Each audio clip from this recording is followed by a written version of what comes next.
right, so today we're going to talk about recruiting. I am a Drupal developer. I've been doing Drupal work for 13 years now, so most of my recruiting has been in the Drupal space and the web development space, so I'll just frame it that way.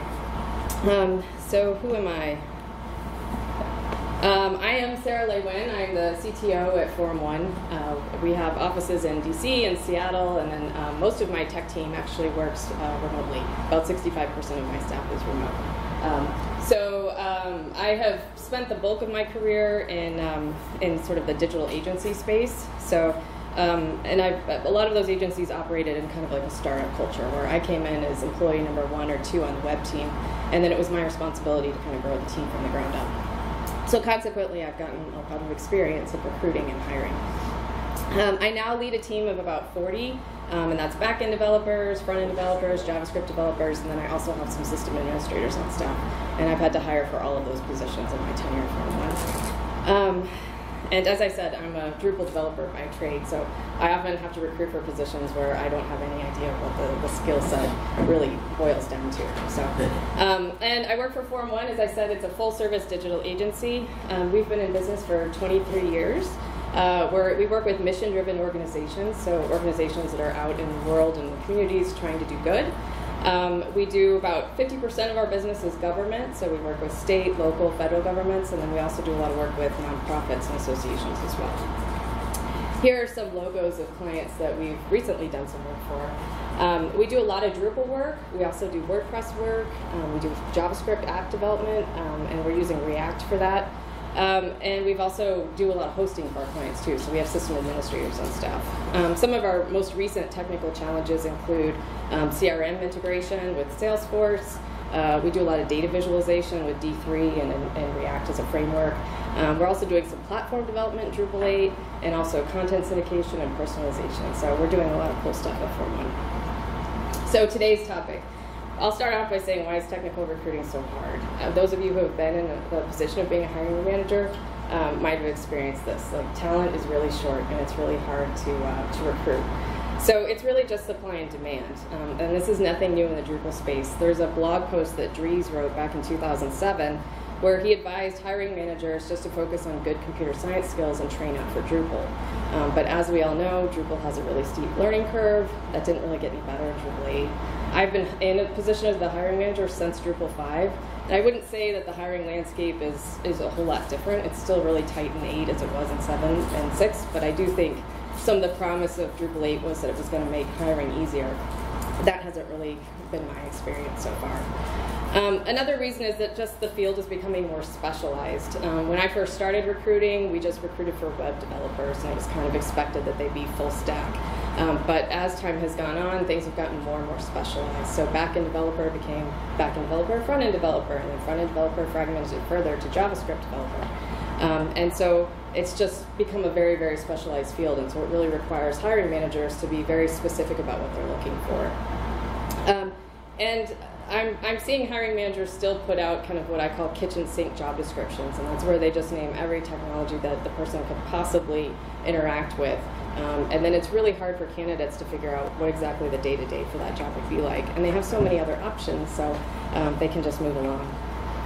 So whenever I get frustrated with how much effort a particular recruiting challenge is requiring, I remind myself of this quote. The right candidate is absolutely worth waiting for. Earlier this year, it took me 5 months to hire a JavaScript developer, but he was the right candidate for the job, and I'm so happy that I waited for him. This is another quote that I really, really like. Today's candidates can really afford to be picky. Most people have tons of messages from recruiters in their LinkedIn inboxes at any given time. So you really have to figure out how you can be competitive in the landscape. Also remember that the highest salary offer doesn't win these days. Most of the job candidates that I talk to want flexibility, they want to work remotely, they want professional development opportunities, they want career advancement opportunities, they want dedicated time to contribute to open source products, and they very deeply care about what kinds of projects or clients they may work on. So today, to stand a chance in today's recruiting landscape, you really have to market yourself and your company. Yes, the candidate has to sell themselves to you, but you also have to do some selling back. So these are the steps in the recruiting process at Forum 1. We have this posted on our website because we think it's really important for potential candidates to know exactly what they may experience as they go through our process. So first we post the position and we begin outreach efforts. Our first place to start is really with our current employees. We offer our employees a referral bonus if they bring someone in, and we've gotten a lot of great employees that way. We also post on social media, on some job sites. We engage our networks, including LinkedIn. And occasionally we will work with external recruiters, especially in cases where the position is really specialized. We have an in-house recruiter on staff, but occasionally we do work with external recruiters. And we also make an effort to come to camps and cons so that we can meet people, just like we're here today. So we use an applicant tracking system to collect applications, and it really helps us kind of move people through the process in an organized way.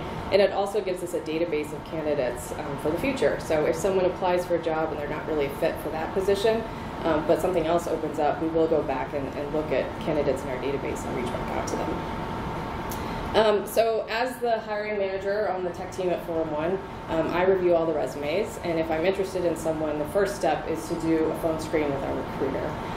That interview really focuses on the job description, the company. The recruiter will ask some basic questions about salary requirements, and then also, why are you looking for a new job? Do you have any questions, that sort of thing. The next step is a phone interview with the hiring manager. That's usually me. And it's a much more in-depth interview where we talk about the position, about the tech team, about the goals of the company, what projects we're working on, what the day-to-day would be like, etc. I really focus on soft skills in that interview, so I'm looking for good communication skills, evidence, experience with teamwork, because we do a lot of teamwork at Forum 1, good problem-solving ability, that sort of thing. And then I also give the candidate a chance to tell me a little bit what they're looking for as well, so that I can assess if there's a fit on both sides. The next step after that is a skills assessment. So this is, it depends on the position, but generally we're going to ask for some code here. So a code sample, or we might ask you to do a code challenge. And then after the skills assessment, the next step is a much more technical interview. And that's usually with 3 or 4 people on the tech team at Forum 1. We talk about your performance on the skills assessment. And that's really where we assess whether you have the technical skills to be basically successful in the role. We're also looking for problem-solving skills, commitment to learning new things, knowledge and adherence of best practices, that sort of thing. If things are still going well after the technical interview, the next step is a reference check. I think that's probably pretty common at most organizations. But I will say that it's a completely confidential process at Forum 1. Our recruiter performs the reference checks, and even as the hiring manager, I don't get details. I usually just get a thumbs up or thumbs down. And then we begin the offer negotiation process. Forum 1 delivers all of its offers in email, in writing, on official letterhead. And we generally have to time box the offer, so we'll say within 3 days, please respond. And the reason for that is unfortunately because we've been ghosted a few times. We've made an offer, and then the candidate just kind of disappeared on us without giving us an answer. So it's no fun when you're the candidate getting ghosted by the company, but it also happens the other side too. So it can be frustrating. We're comfortable negotiating really any way that's comfortable for the applicant as well. So email, phone, video call, etc. It just kind of depends on what the candidate's comfort level is. So that's Forum 1's hiring process, and now with all that in mind, I'll give some tips for hiring managers. So the next section will kind of focus on these 4 steps. First off, writing a job description. So let's talk about these in a little bit more detail. When you're naming your job title and listing the duties, don't try to be cute. A few years ago, I used to see tons of job postings with titles like Ninja, Code Ninja, Rockstar Developer, etc. It seemed to have fallen out of fashion, which I think is a good thing. It might look cool on a business card, but candidates usually don't understand what you're looking for when you title your jobs that way. Also, another reason not to do it is because a lot of people use the job title to do research on salaries and compare you against other organizations. So if you're using titles that other people aren't using, it makes it really hard for them to do that comparison. Also, be specific. rather than just posting for developer or full stack developer, name the primary technology and maybe the level of the person that you're seeking. So like a junior React developer or a senior LAMP developer. And also be descriptive. I see a lot of job postings that are really focused on what the company wants the candidate to bring to them, but this is kind of your opportunity to sell the position out as well. So what will the day-to-day responsibilities be like? What's the work atmosphere? What kinds of projects are they going to work on? Really be as honest as possible and give people a really clear picture of what they can expect in the role. Also, it's helpful to be upfront. If you allow remote work, go ahead and list it. If you don't, that's a good thing to list as well. Is there going to be weekend or evening work expected? I find it's best to just put all of that out on the table, and then people can kind of apply accordingly and nobody's time gets wasted. And aside from the standard benefits information, tell people why they might want to work for your company. What's the opportunity for career growth? What's work-life balance like? Is there any opportunity to use work time to support the open source community? That sort of thing. This is another opportunity for you to kind of sell the position and your organization to potential candidates. At Forum 1, we find one of our biggest selling points is the kinds of clients that our team will get to work with. A lot of people are interested in us just based on that. So that's definitely something we try to highlight in our recruiting process. Another bit of advice I have is to really think through kind of what your ideal team player is. So this is an exercise that Forum 1's executive team did in the spring, and we started by reading this book. It's a really quick read. It's written kind of like a fable, so it's pretty interesting. But essentially, we set out to define our core values, and those are the values that we want all of our employees to possess. And it was based on research and really thinking as a team what kinds of attributes our most successful and happiest employees brought with them to the office. And we've worked these core values into a lot of our day-to-day operations, but it's also had a really big impact on recruiting and helped us design interviews and look at resumes with those core values in mind. So a few of our core values include commitment to learning, being proactive, being a joyful collaborator. As a hiring manager, I really recommend that you kind of go through that process and really narrow down what it is you're looking for and work that into your job description and evaluate candidates with that in mind. And this is a good example of the kitchen sink job description that I was talking about before. So the job description was actually like 4 times this long. I couldn't get it all on the slide, so I just cut off this paragraph. But as you can see, they're looking for a lot of diverse skills here. Cold Fusion, Java, PHP frameworks, et cetera, et cetera. Does anybody want to guess what the job title on this one was? Code Ninja. Good guess. It was actually senior Drupal developer. Senior developer. Yeah. So what they're actually looking for is a unicorn. They're setting really unrealistic expectations, so I would not be surprised if they have a really hard time hiring for that position. At Forum 1, we probably would have split that one job description across 6 to 8 different roles. And then the last section kind of under job descriptions is to avoid unconscious bias. This is definitely something that I've had to do a lot of research into to make sure that I wasn't introducing it to the job descriptions I was writing. You may have heard the statistic that men will apply for a job when they meet 60% of the requirements, but women will only apply if they meet 100% of them. Women are more likely to believe that required qualifications truly are required, and they don't want to put themselves out there if they're unlikely to be selected or fail in getting the positions. So it's really better to write your descriptions with as few hard requirements as possible and move everything else into kind of a nice to have. That will be a little bit more inclusive. Also, before requiring a computer science degree, just keep in mind that women and other minority groups have not felt welcome in computer science departments all the time. So if that truly is a hard requirement, that's one thing, but if it's just really a nice to have, I'd move it to a nice to have section. Also, try to use gender-neutral language. Terms like hacker, no code ninja, rockstar, guru will typically put women off and other people off as well. And it can make your company come across as not serious. So avoid that if possible.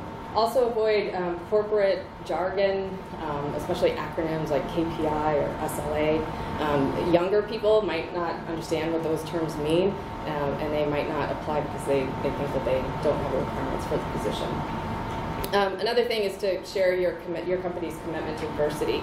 I think most companies put the EEOC declaration on their job descriptions, but if you can provide any more information than that, that would be great. Like, do you offer family leave benefits?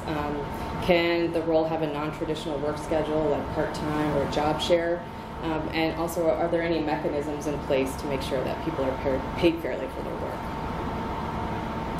All right, so let's shift over to interviewing and evaluating. So the first step in this process is really to decide what your interview process is going to look like. So I have prepared a list of questions that we ask pretty much all candidates, and we've designed them to give insight as to whether the person is qualified for the role that they're applying. I like to avoid riddles and puzzles because I don't like to put people on the spot. I know this is kind of popular in technology and tech hiring, but there's lots of ways to assess people's problem-solving skills, and just like forcing them into an unnatural situation and putting them under a lot of pressure, I don't think is a good, fair one. It's also great if you can give the candidate the ability to meet several people at your organization. At Forum 1, most of our candidates meet somewhere between 4 and 6 people throughout the interview process. So that gives people, you get different opinions on the evaluation side of things, and it also gives the candidate to meet, several people that they might consider coworkers in the future. Be respectful of people's time. I interview a lot of candidates. Most of the candidates that I interview actually are already employed. So I don't like to require rounds and rounds and rounds of in-person interviews because they have to take off work in order to come meet with you, and that just puts them kind of in a hard situation. Do they really want to spend 3 days of vacation time interviewing with you? So be willing to meet people over lunch or first thing in the morning or the last meeting of the day, so that they can kind of minimize the time that they have to request off. And the last piece of advice I have is just trust your gut. If an interview doesn't feel right to you, step back and see if you can figure out why. There's been many times in my career where I've had a candidate who looks awesome on paper, and then I've done an interview with them and have had mixed feelings about it. But I've proceeded anyway because they look so great on paper, and I've always come to regret it. The right person is absolutely worth waiting for. I know what it's like to need someone yesterday and be having a hard time recruiting, but just remember that a bad fit is really expensive, both for the organization and it's super disruptive for the candidate. Skills assessments. So here's some tips on those. I've used a ton of different skills assessments in my time as a hiring manager. Some have worked better than others. I've started out just asking for a code sample, but a lot of candidates don't actually have a code sample to provide for whatever reason. Either they're bound by an NDA with their current employer, or a client won't release the work. And I've also received code samples from like school projects or from code that has been written by team, and it's really hard to assess like what the candidate actually contributed, so it's not always that helpful. I also feel the same way about requiring a Drupal.org profile that has evidence of code contributions on there. There's a lot of reasons why someone might not have a lot of commits on Drupal.org. Maybe because they're new to the community, maybe because they're intimidated by the idea of contributing code. So I think that there's other ways to kind of assess people's skill sets in a little bit more inclusive manner. I've also tried giving people a quiz that was like true, false, multiple choice, short answer on the day of the interview. And I found it really hard to design questions that I felt really gave us insight into the candidate's ability to perform the job well. So we do occasionally still do that, but it's just like one measure in a larger skill set assessment. I've also done an on-site coding challenge where we've given people kind of instructions, and then we've given them code pen and had them write up some stuff. And what you have to remember in those kinds of situations is that you're putting people under a lot of pressure. And if you were given a laptop and said, do this, write some code in 15 minutes, I don't know that it would be your best work. And so to compensate for that, we've made the instructions really simple, but then we're not really getting great insight into what the candidate can actually do. So what we're doing lately is kind of a homework model, where a few days before the technical interview, we'll give the candidate some business requirements and ask them to write some code for us. And we time box it and say, only spend 2 hours on it, and it's totally okay to give us incomplete work back. The assignment is pretty open-ended, so there's more than one right answer. I think that our assignment probably still needs a little bit of tweaking, but I found this to be kind of the best insight into someone's problem-solving skills and their knowledge of whatever coding that we need at that particular time. Yeah. How are you assessing that they're actually doing that work? Like that's my concern, giving somebody a skills test that they're doing at home. Yeah. Well, it's pretty specific to us. So I suppose they could be like hiring someone else to write it. But we only give them about 3 or 4 business days to actually do the work and send it back to us. So there is a leap of faith there. Sorry, is that the same with the time boxing? Yeah, we say, here's the assignment. You have 4 days to complete it, but please don't spend longer than 2 hours on it. I have no way to enforce that 2-hour rule, so it's just kind of, but we do ask them in the follow-up interview, like, how long did you spend on this? And so it is difficult, but in our technical interview, we actually go through the sample and say, why did you do it this way, or are there any other ideas you have? If you had more time, what would you do? So I hope that our process would kind of suss out anybody who is trying to fool us. So another thing that we do for architect candidates is a scenario-based challenge. So we'll give them pretty real-world requirements that are drawn on things that our clients have asked us to do, and we'll ask them in advance to kind of prep some solutions architecture and technical implementation details. They're not required to give us anything back as a deliverable. We just give them the chance to prep so that when we do the scenario in the technical interview, they're not totally put on the spot, caught off guard. They have a little bit of time to think things through. In my experience, the most important consideration for a skills assessment is that it be very close and in line with the day-to-day role. You don't want to design a skills assessment for something that the person's not actually going to do. Don't test on JavaScript if you need a Drupal developer, for example. So if we need a Drupal module developer who can turn business requirements into a Drupal module, that's a good idea for a skills assessment.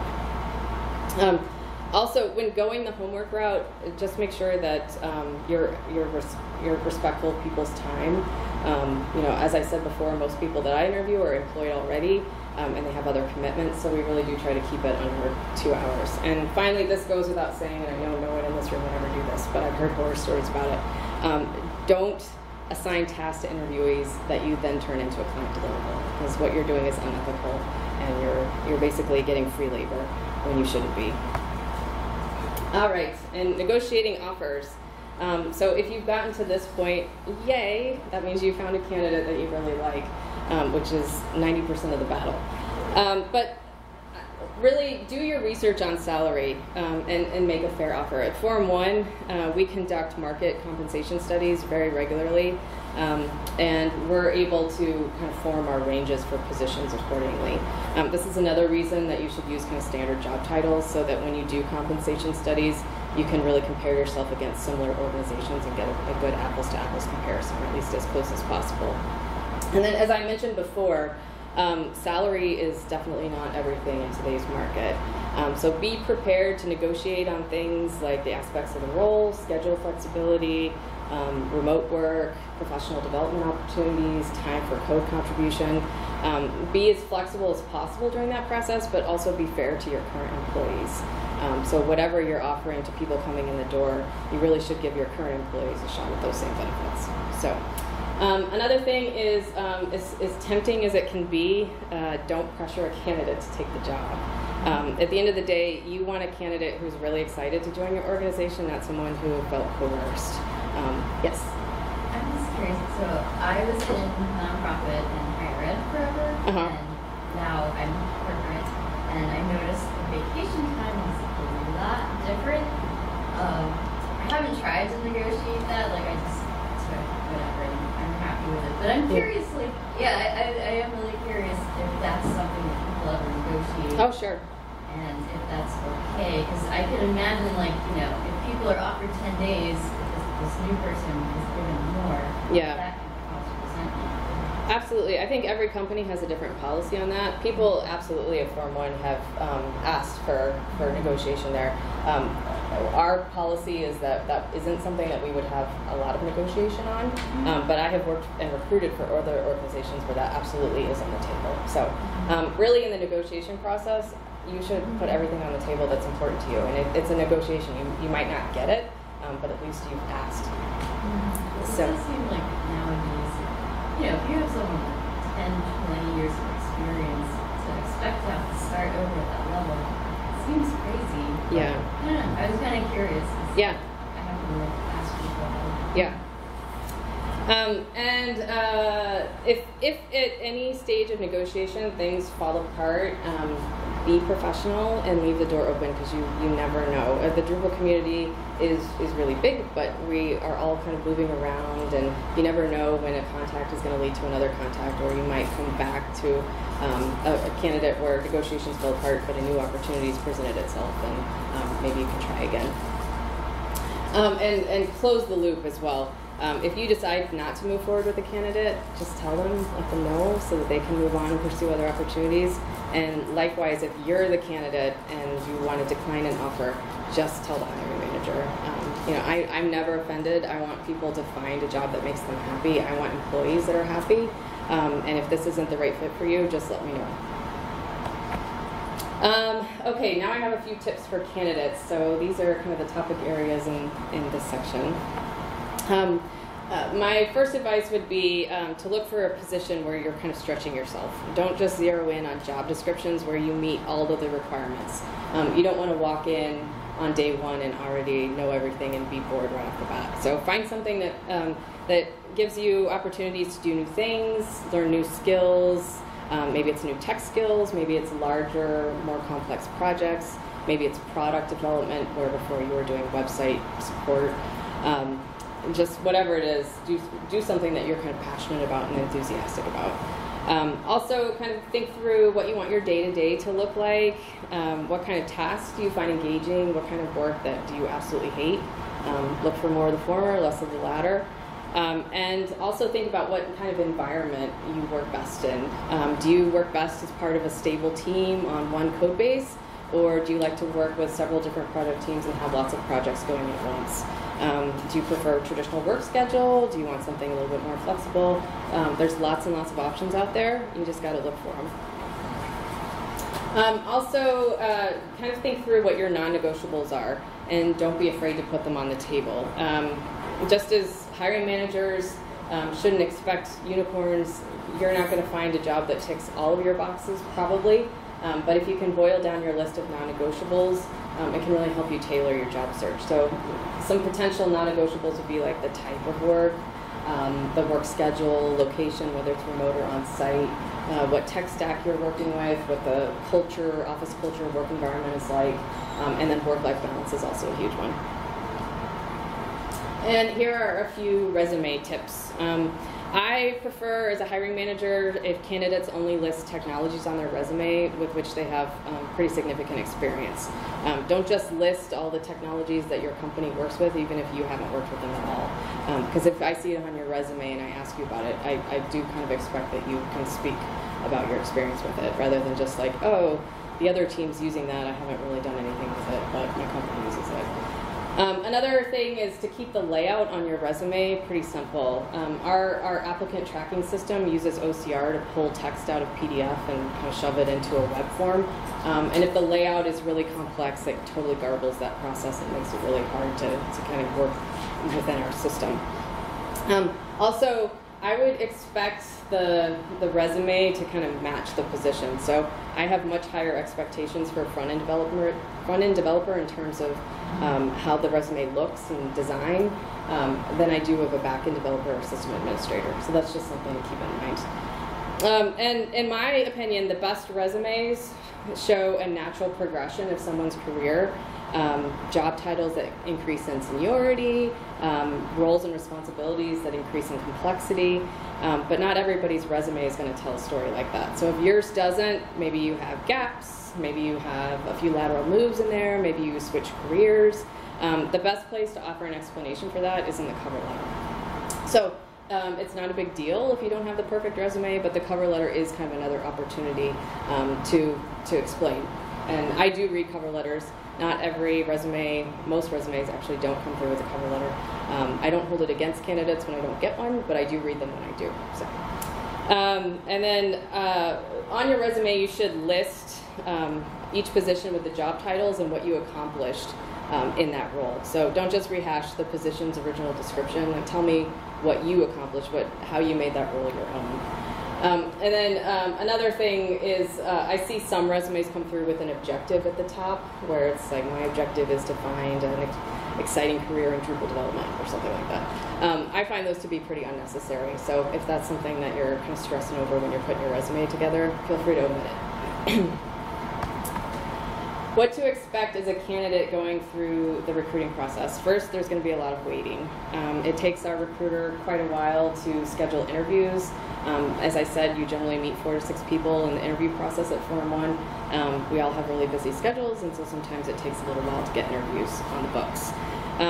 Also note that you're probably going to be asked to demonstrate your skills in some form or another. You might be asked for a code sample, you might be given a code challenge, you might be given homework, you might just be asked really technical questions in an interview. But employers are generally going to want you to demonstrate your skill set somehow through the interview process. Another thing, you're probably going to have to answer the same questions for a bunch of different people. So this is kind of a drag, I know. But we're all trying to evaluate you and how you might work within our structure. And so that generally includes asking some of the same questions over and over again. And then finally, if you do get an offer, there's going to be some negotiation. So, and feel free to enter into that negotiation. If you feel like the role is a good fit, but there are a few things about the offer that would make it better for you, feel free to let us know, because we'd love to negotiate with you. All right, I'll switch gears a little bit and talk about retaining people once you actually get them on the team.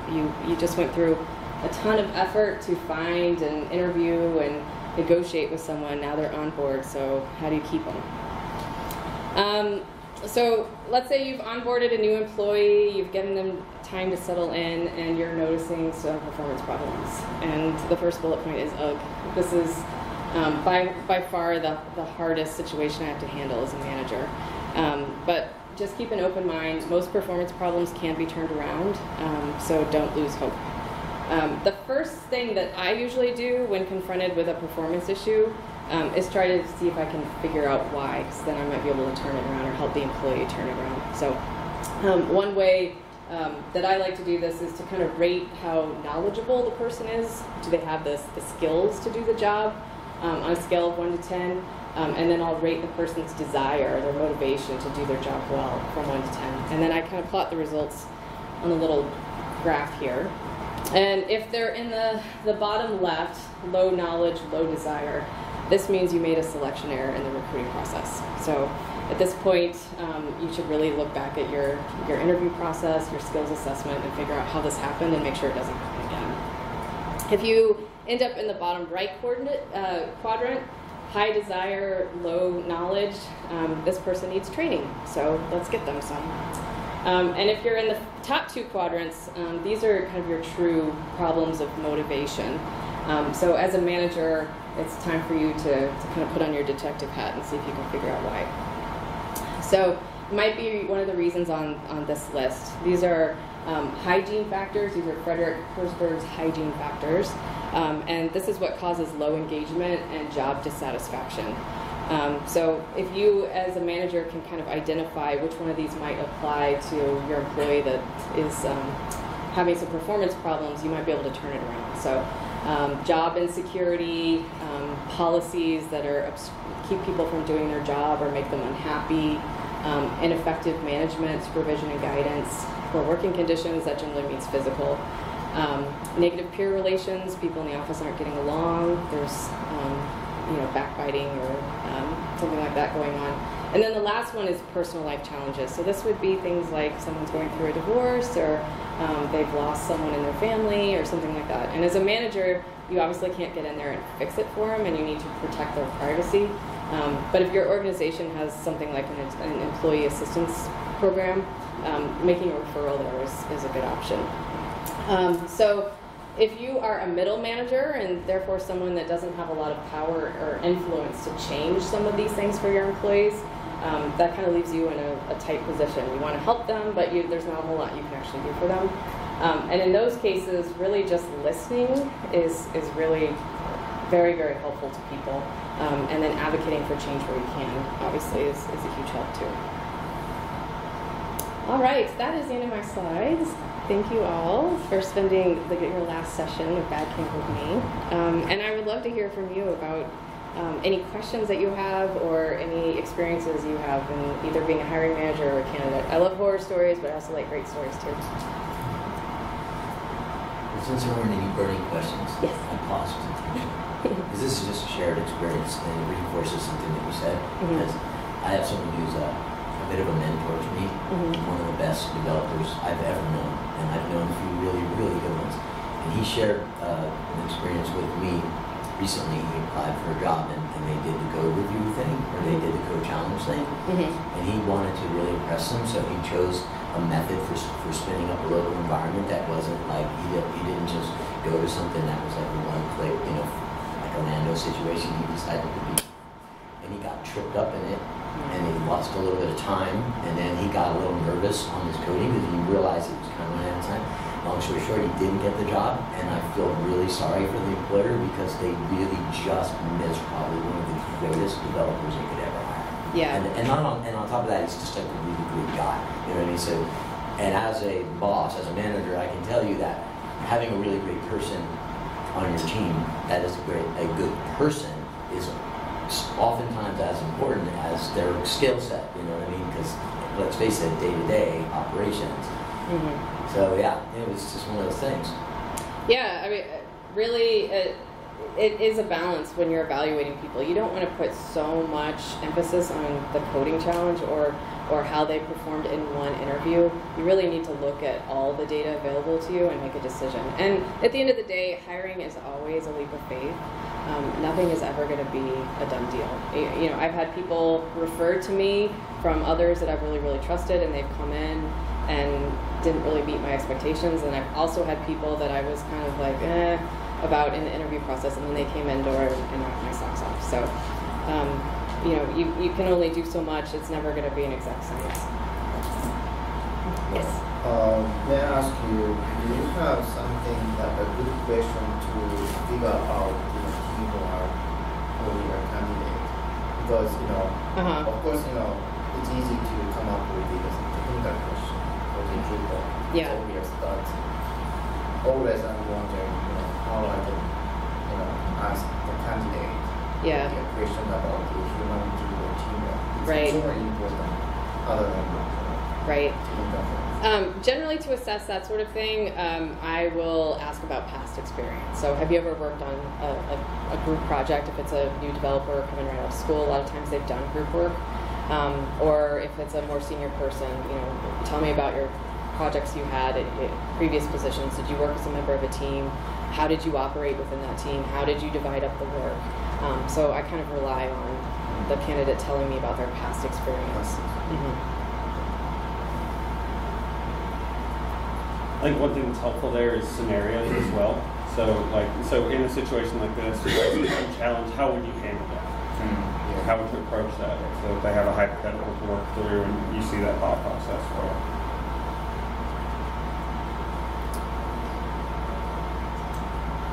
Okay, I have one more. Yes.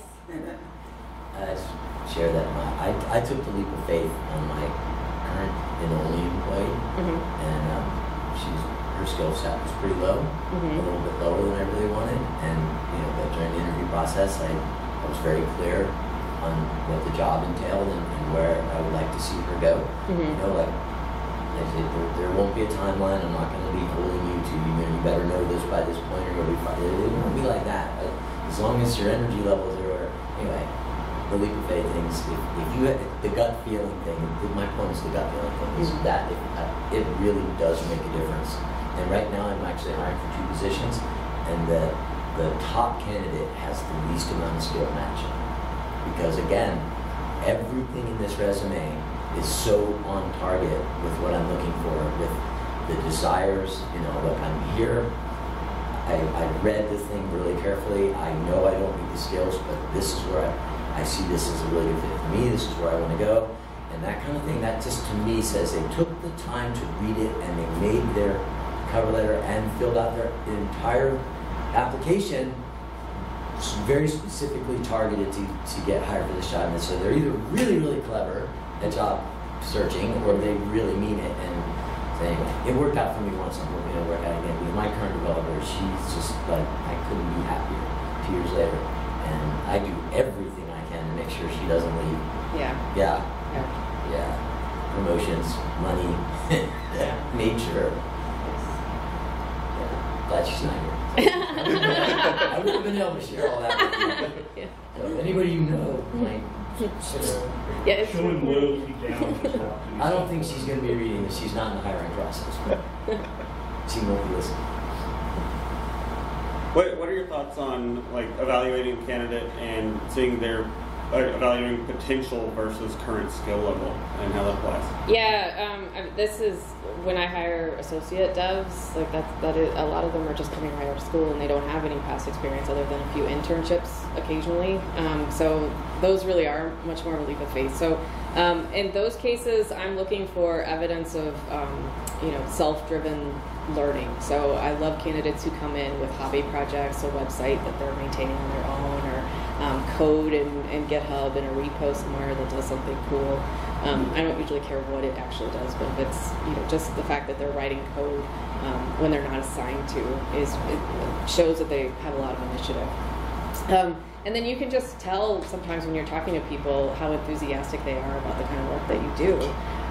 So when I find a super enthusiastic person who seems to have a drive to constantly be learning new things, like that's a candidate that I will basically do anything to try to recruit. So.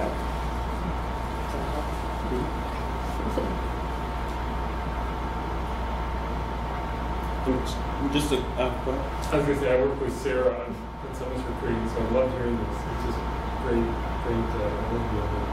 Two things we've learned recently that we're trying to get better at that are interesting. One is in trying to recruit a diverse audience as you can. Gut feel is important, but you got to be careful that you're not looking for a fit. Mm-hmm. Like this person, I feel comfortable with this person would be comfortable here, this person's a match for our culture.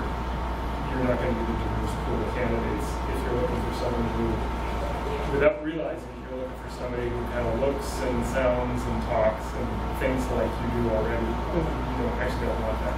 Right. Gut is important. I think they're different. Another thing we're doing to try to avoid unconscious or conscious biases is we don't, and I know a lot of companies do this, we don't ask candidates for salaries.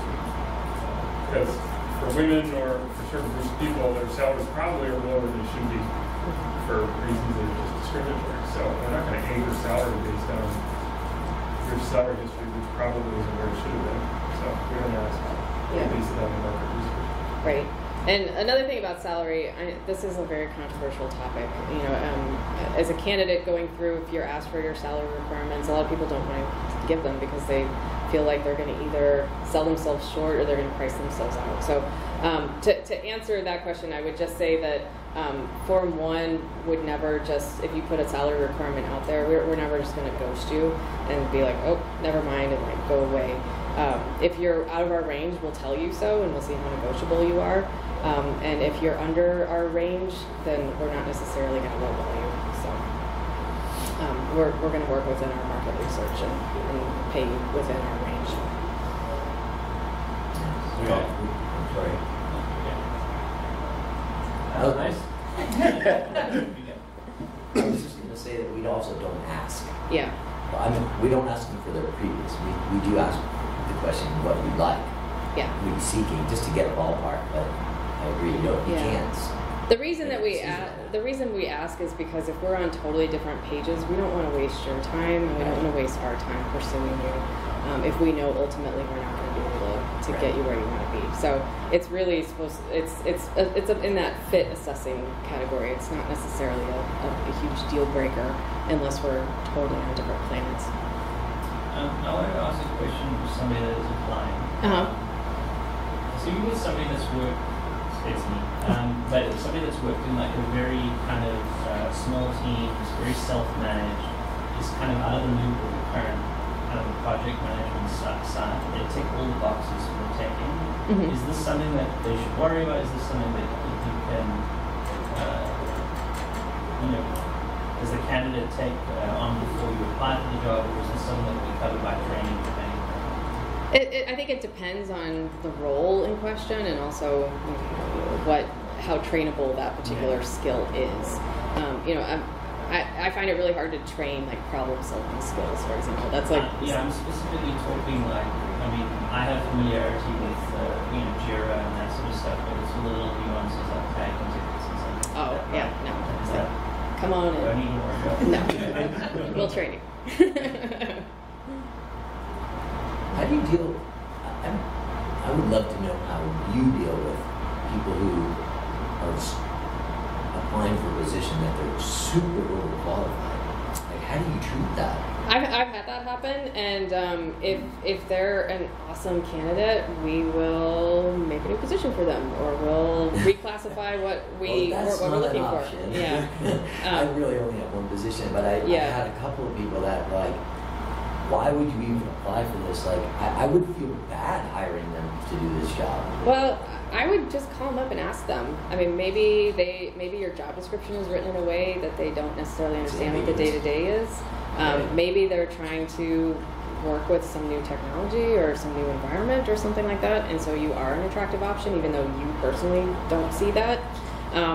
But generally, if they're really overqualified, that's tough because it's going to be hard to retain somebody long term. Well, that's my concern, and I could absolutely understand why anybody would want to foot in the door where I work.